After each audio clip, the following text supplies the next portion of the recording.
The next important thing that we have is to find out the what value should be loaded into the timer.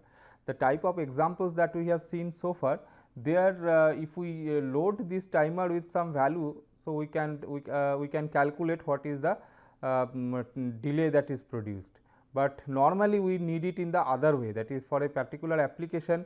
So, the amount of delay needed is known, and for that we have to initialize the timer accordingly. So, what we need to do is just to reverse the calculation that we have done previously. So, suppose we have got this crystal frequency of 11.0592 megahertz, and we know the desired delay, okay, but what value should be loaded into TH and TL register. So, first of all, so 11.0592, so you know that it will be divided by 12. So, this delay will be this value divided by 12. So, that will give us that will be the clock frequency, and as a result the delay of one clock is one clock period is 1.085 microsecond. So, this value 1.085 microsecond, if you use it to divide the delay that you need, okay, so you will get the value n.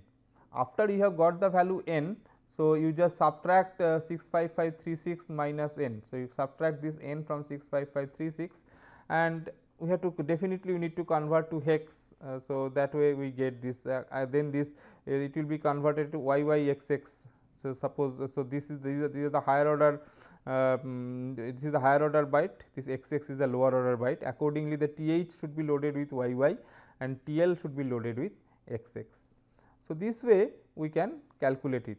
Suppose we are trying to write a program that will generate a square wave of frequency 50 hertz. Okay. So, we want to generate a square wave of frequency 50 hertz on pin number P 2.3.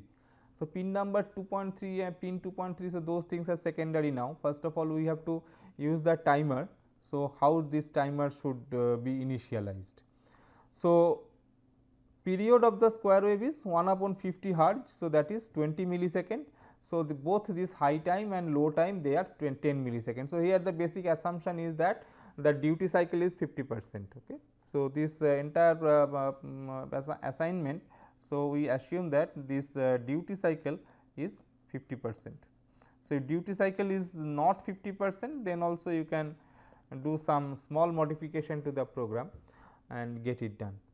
So, with that, so if we just look into this program, so this high time and low time they are same, since it is 50%. So, it is 10 millisecond.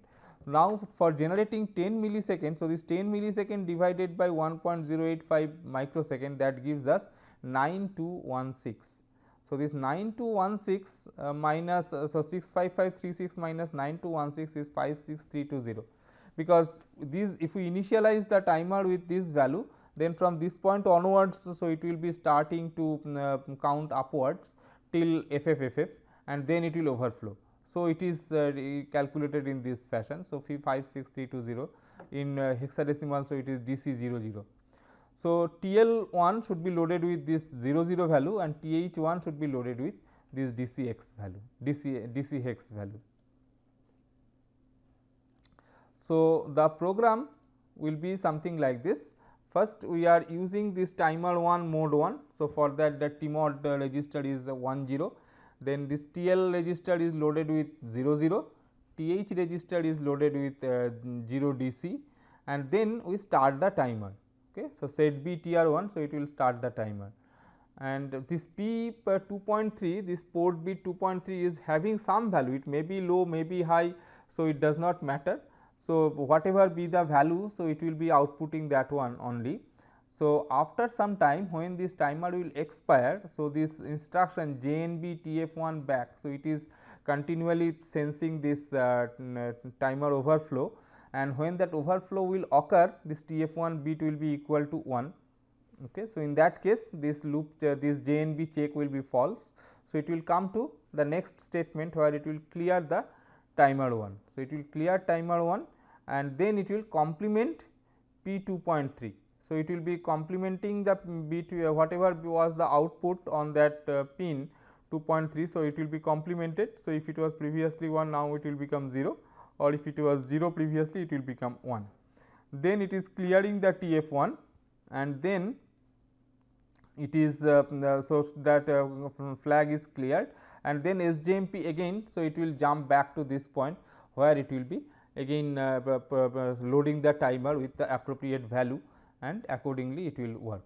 Okay. So, this program, so this generates this a 50% duty cycle clock on this of frequency 50 hertz on the line P 2.3. So, if you need some other duty cycle, then of course, it is slightly complex, because then so suppose we want say a duty cycle of say 80%, that is 80% time the clock should be high, 20% time it should be low, then again 80% time it should be high. So, if this is the situation, then from here to here, so this is that 50 hertz frequency will be maintained. So, this is 1 by 50 second. So, that part is fine, but now you have to divide it into 0.8 into 0.8 by 50 for to calculate the delay of this pole region, and 0.2 by 50 to calculate the delay of this region. Okay. So, that way you can so this delay these timers are to be loaded separately. First of all, you cannot leave this P 2.3 to be have any arbitrary value at the beginning. So, you should first maybe do a set bit P 2.3 to say that this P 2.3 is high, and then you use the timer to produce the delay corresponding to that 0.8 by 50. So, accordingly you have to start that you have to load that you have to calculate this delay value to be loaded into TH1 TL1 pair, and then you have to do that. Then that delay will be produced. After that, when that after this instruction is executed, after this overflow has occurred, then you have to clear that clear bit P 2.3. Now, the bit is low. Now, that port bit has become low, and now you have to put a delay here for 0.2 by 50, 0.2 by 50, and again you should have that JNB check, etc. Similar type of check will be here, and then at the end you should go back to this point. So, that type of modification will be required. So, I think you can do it using some other duty cycle instead of 50%, if some other duty cycle comes. Now, regarding the next mode that we will discuss, so this is the mode 0.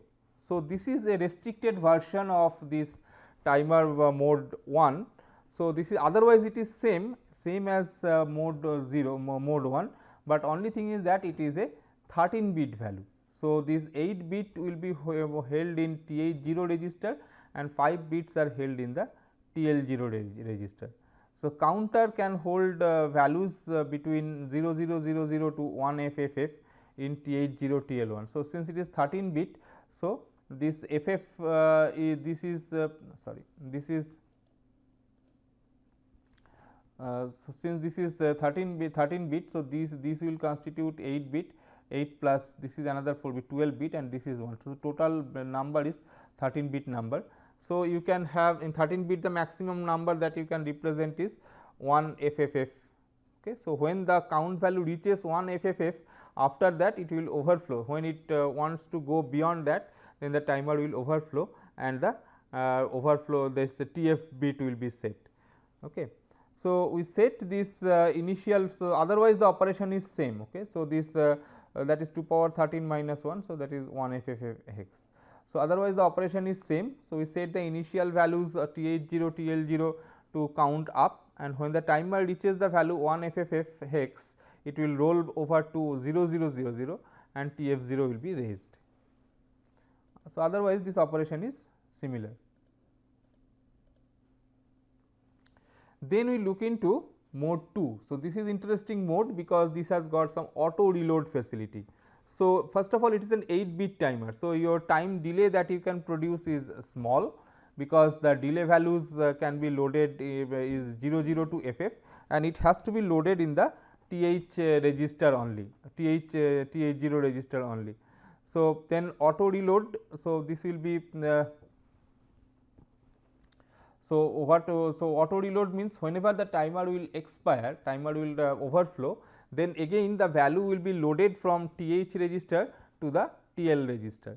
So, TL0 will be incremented continually, and when TL0 will overflow, then this whenever this TR0 is 1, then TL0 will be incremented, and when it will be overflowing, then this TF bit will be set, TF0 bit will be set, and also the value will be reloaded to this TL register. So, this is the operation. First we have to choose mode 2 so for timer 0. So, we are explaining with respect to timer 0. So, T mod is 0 2. So, this T mod register value is like this now. So, it is 0 0 0 0 0 0 1 0. So, this part is for timer 1 for so this is the gate, this is the C by T. So, it is using for timer, and these two bits will identify that we are going for mode 2. Then we have to set the initial value in TH0. So, the original value. So, that is original value will be loaded into TH0. So, that is done by this instruction move TH0 comma hash 38 hex. So, suppose we are loading this initial value as 38 hex. We have to clear the carry flag. So, TF0 is cleared. Then this after TH0 is loaded with 8 bit, 8051 gives a copy of it to TL0. Since it is mode 2, so this is done implicitly, this TH0 TL0 getting the value of TH0 get 38 hex. So, that is done automatically. So, now it will start the timer. Okay. So, you have to use this set B TR0, and it will be so it will be starting the timer.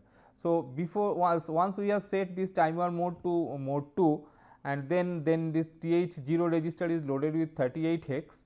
So, this TL0 will be automatically loaded with 38 hex. So, next you set this TR0 bit. So, the timer will start.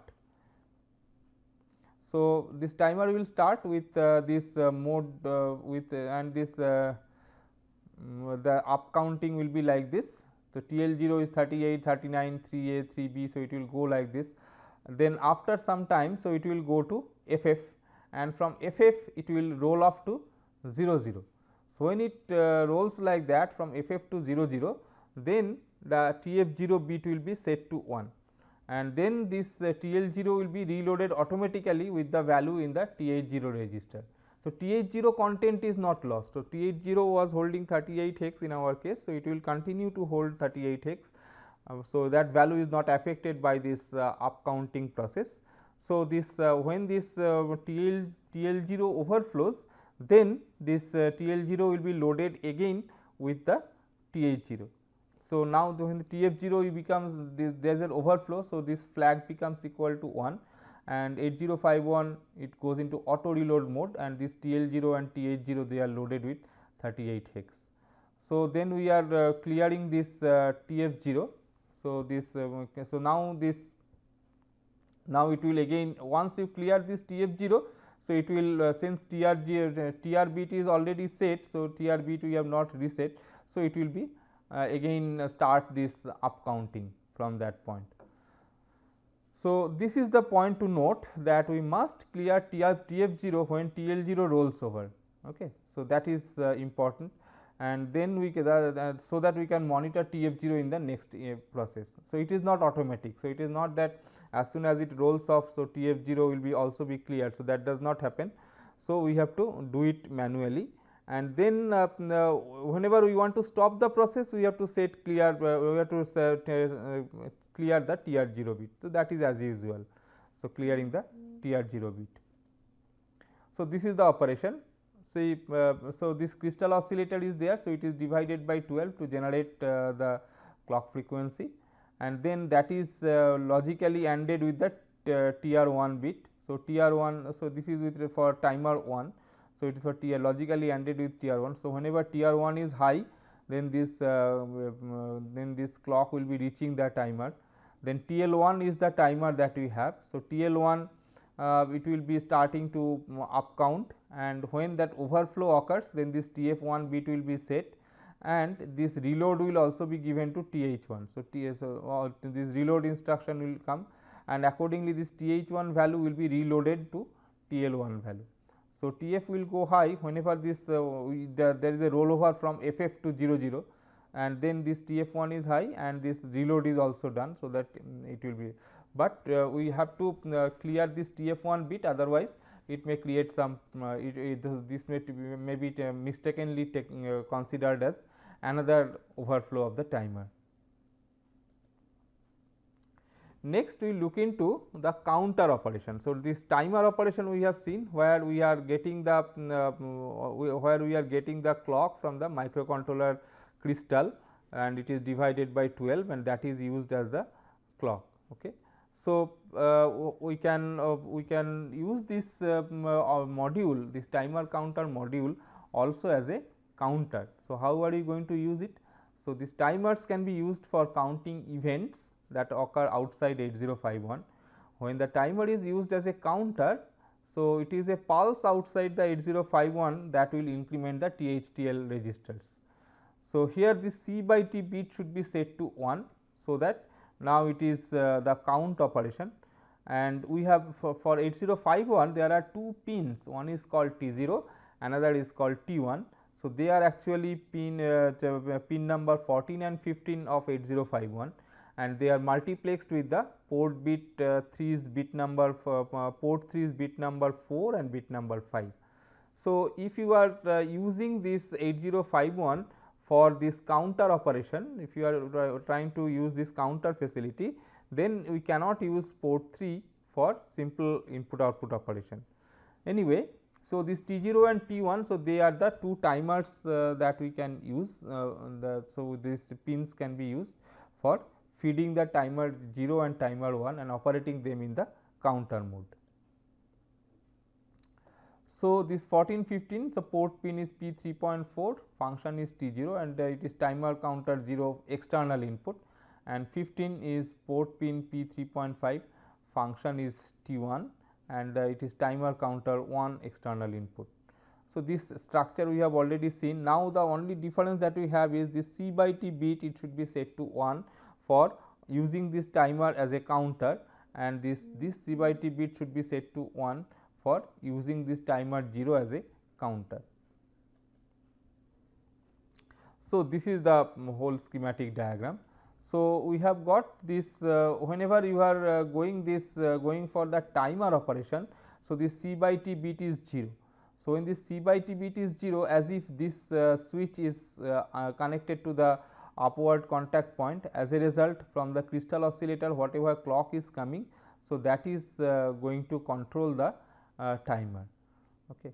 And of course, there is and when this C by T is equal to 1, then this switch is this contact is established with the lower point, you can say, and as if in that case the clock is coming from the pin T1. So, this is one part distinguishing that counter and timer operation using C by T bit.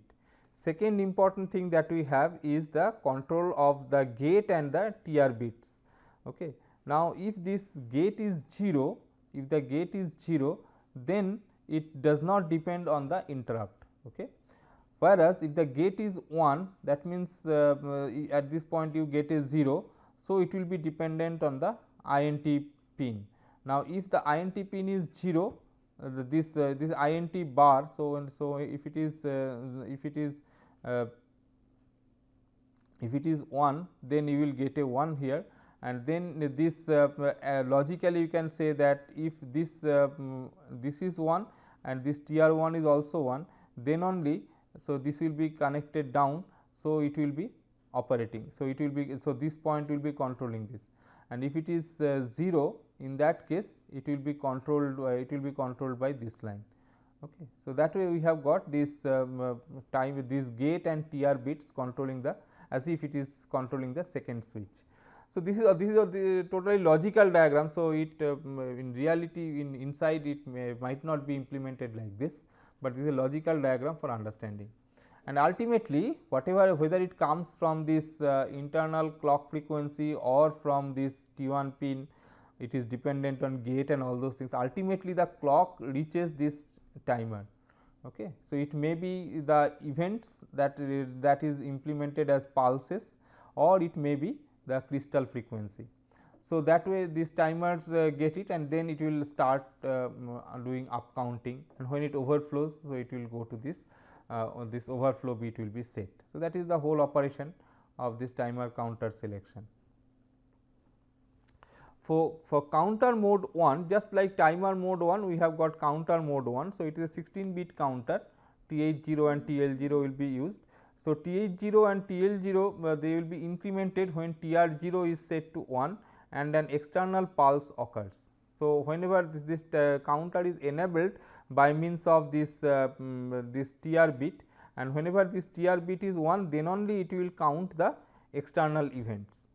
And whenever if you do not want to count the external events, then you can just in your program you can set this the corresponding TR bit to 0. So, it will not count the external event. On the other hand, if you when this count value will reach its maximum, since we are using mode 1, so it is a 16 bit operation. So, when it reaches the maximum FFFF hex, it will roll over to 0000, and in that case this TF0 will be raised, that as if one bunch of counting has been over. So, this timer or the counter is overflowing. So, we can say that okay, now the software that we are developing, it should take a note that it has already counted 65536 items.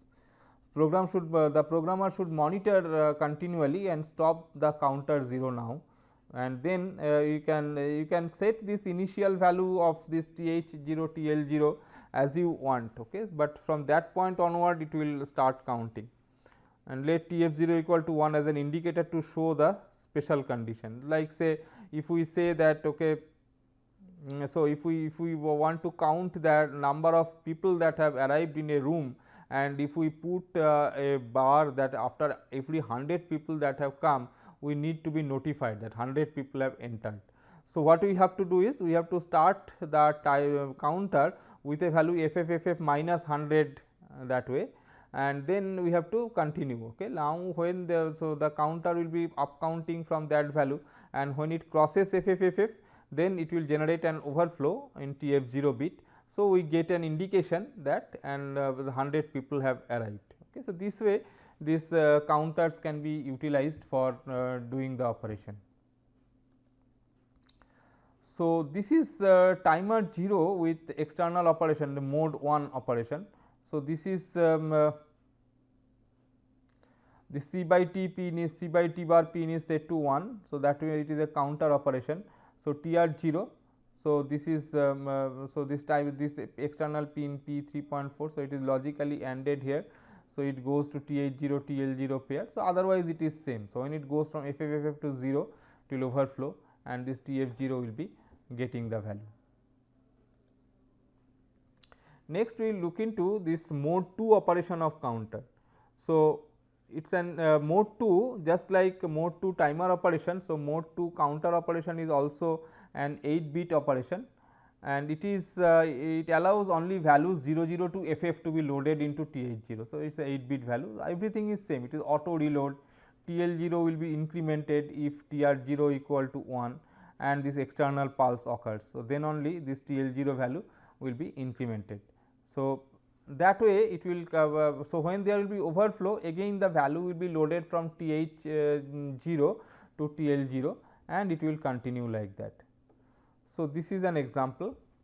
So, we assume that the clock pulses are fed into pin T1, and we want to write a program for counter 1 in mode 2 to count the pulses and display the state of the T1 of the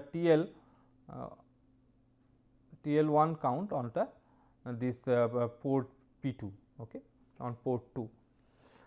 So, the first thing is that we want to have this mode 2 counter 1. So, counter 1 has to be set to mode 2. So, the first instruction, so this is actually doing that. So, if we divide it, so this is for 0 counter timer 0. So, this get bit is 0.